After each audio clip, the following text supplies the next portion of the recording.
और चुनाव की हम बात करें, जिस तरह से ब्लॉक प्रमुख चुनाव में बीजेपी ने जीत दर्ज की है, कल पूरा दिन आपने देखा न्यूज़ 18 पर कवरेज। हमारे साथ हमारे सहयोगी जुड़ गए हैं। जमीन पर अभी किस तरह से जश्न का माहौल है वो भी हम समझते हैं उनसे। अलाउद्दीन हमारे साथ लखनऊ से जुड़ रहे हैं, अभिषेक उपाध्याय हमारे साथ आजमगढ़ से लाइव जुड़ रहे हैं, सुमित शर्मा हमारे साथ हाथरस से जुड़ेंगे और दिनेश शाक्य हमारे साथ इटावा से। अलाउद्दीन, अगर मैं आपसे शुरुआत करूं, पूर्वांचल, मैं इसे इस तरह से लेती हूं, पूर्वांचल में बीजेपी का दबदबा, क्योंकि इसे एक लिटमस टेस्ट के तौर पर देखा जा रहा है 22 के लिए।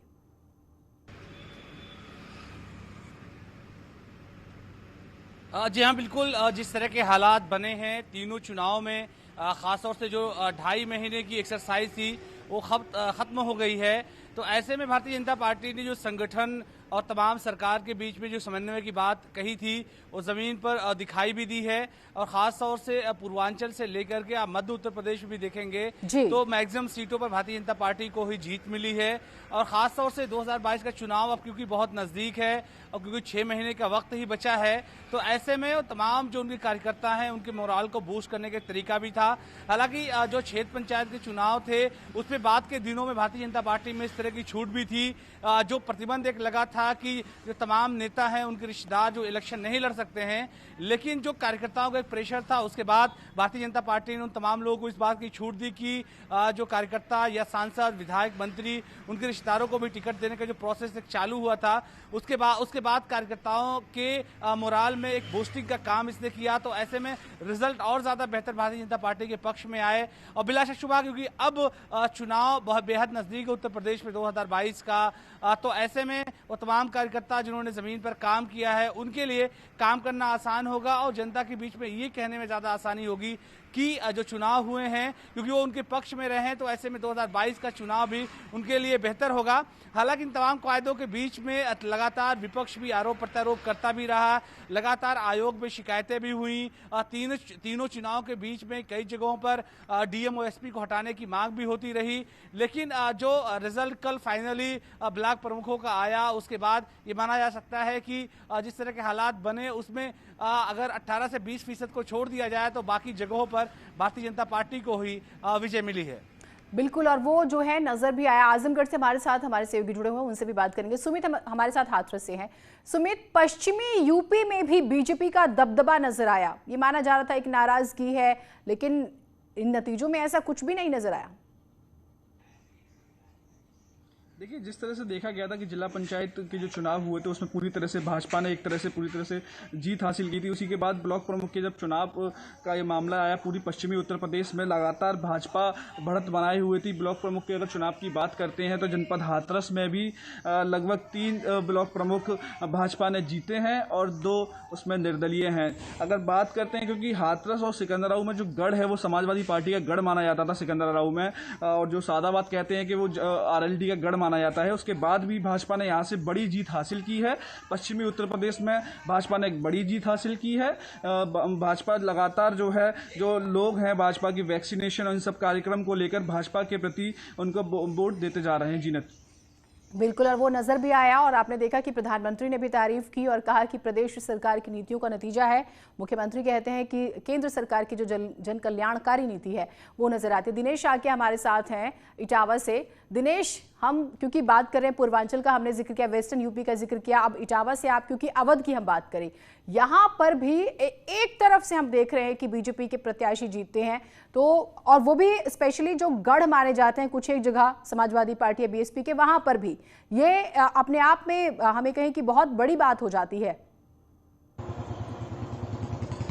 बिल्कुल, जिस तरीके से इटावा के पड़ोस में औरैया है, कन्नौज है, फरकाबाद है, मैनपुरी है, एटा है, फिरोजाबाद है, भारतीय जनता पार्टी ने यहाँ पर व्यापक तौर पर बढ़त बनाई है। भारतीय जनता पार्टी के तमाम ब्लॉक प्रमुख उम्मीदवार जीते जो पिछले चुनाव में कहीं पर भी नहीं थे। समाजवादी पार्टी का प्रभाव था, लेकिन जो इटावा जो जिला है जहाँ पर समाजवाद का नारा दिया जाता है, समाजवाद का बड़ा गढ़ माना जाता है, यहाँ पर भारतीय जनता पार्टी को मात्र 1 सीट पर ही संतोष करना पड़ा है, क्योंकि बड़परा ब्लॉक की 1 सीट जो है वो बराबरी पे छूटी है। 37 वोट दोनों उम्मीदवारों को मिले थे, समाजवादी पार्टी के और भारतीय जनता पार्टी के। फिर लॉटरी सिस्टम के जरिए टाई हुआ और उसमें दोनों के पक्ष में एक लॉटरी डाली गई, उसमें भारतीय जनता पार्टी के उम्मीदवार को जीत मिली है। अब बात आती है भारतीय समाजवादी पार्टी को, तो समाजवादी पार्टी को इटावा में 4 ब्लॉकों पर जीत मिली है। वहीं शिवपाल सिंह यादव की पार्टी प्रगतिशील को 3 सीटों पर यहां पर जीत हासिल हुई है। तो इटावा की अगर बात की जाए तो भारतीय जनता पार्टी बहुत प्रभावी भूमिका में नहीं रह सकी है, लेकिन इटावा के आसपास का जो इलाका है वो भारतीय जनता पार्टी के लिए जरूर मुफीद बन पड़ा है, जिस तरीके की यहाँ पर नतीजे सामने निकल करके आए हैं। एक और चीज बताइएगा, इटावा से ये खबर आई थी एसपी सिटी पर हाथ उठाने की और सबने देखा वो वीडियो वायरल हुआ, उस मामले में भी कुछ हुआ है क्या? जल्द से बताइएगा। बिल्कुल, इटावा के एसएसपी और डीएम जिस तरीके की जानकारी, जो घटना घटित हुई थी जिसमें एसपी सिटी के को न केवल थप्पड़ मारा गया बल्कि उनको धक्का मार करके जमीन पर गिरा दिया गया और वहां पर पुलिस ने बचाव में आंसू गैस के गोले भी चलाए और भारतीय जनता पार्टी के जो उग्र समर्थक थे उनकी तरफ से करीब 20 के आसपास गोलियां चलाई गई। खुद एसएसपी ने इस बात की तस्दीक की है। 7 खाली खोखे बरामद किए गए। तो देर रात तमाम वीडियो फुटेज के आधार पर बड़पुरा थाने में एक मुकदमा दर्ज किया गया, जिसमें भारतीय जनता पार्टी के नेता बिमल भदौरिया समेत करीब 125 लोगों को नामित किया गया है, जिसमें 7 CLA, एक हत्या के प्रयास तक समेत तमाम संगीन धाराओं में कई जगहों से खबरें आई उत्पात मचाने की, लेकिन अच्छी बात यह है कि प्रदेश सरकार एक्टिव मोड में थी और प्रशासन ने जो है तेजी से मामले भी दर्ज किए। अभिषेक हमारे साथ आजमगढ़ से जुड़े हुए हैं। अभिषेक, आजमगढ़ के बारे में जरा बताइए।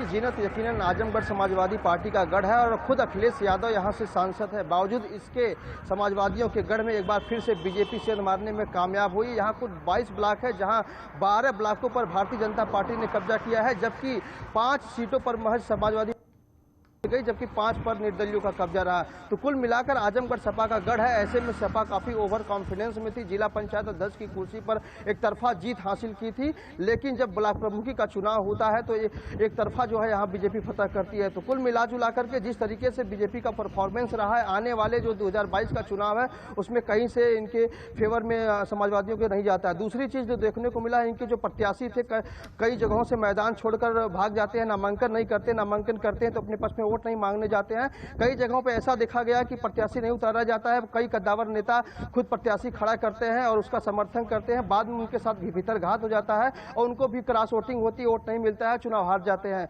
जैसा कि मिर्जापुर ब्लॉक में देखने को मिला, वहां से सपा के कद्दावर नेता अबू हासिम आजमी और बाहुबली रमाकांत यादव ने एक प्रत्याशी खड़ा किया हुआ था, लेकिन बाद में उसको वोट नहीं मिलता है और वहां भी प्रत्याशी उनका हार जाता है। तो कुल मिलाकर आजमगढ़ समाजवादी पार्टी के गढ़ में एक तरफ हार तो हुई है, दूसरी तरफ उनके खुद के लोग जो है क्रॉस वोटिंग कराकर भीतर घात कर अपने प्रत्याशियों को मात दिया है। तो कुल मिला जुला के आजमगढ़ जो सपा का गढ़ माना जाता है उसमें बीजेपी ने सेंधमारी कर तो चाहे हम बात करें वेस्टर्न यूपी की, हम बात करें पूर्वांचल की, हम बात करें अवध की, हम बात करें बुंदेलखंड की, और जिस तरह से बातें हो रही हैं, चाहे वो गढ़ हो किसी भी पार्टी का, हर जगह बीजेपी ने बेहतरीन प्रदर्शन किया है, वो नजर आ रहा है। आप चारों का बहुत शुक्रिया।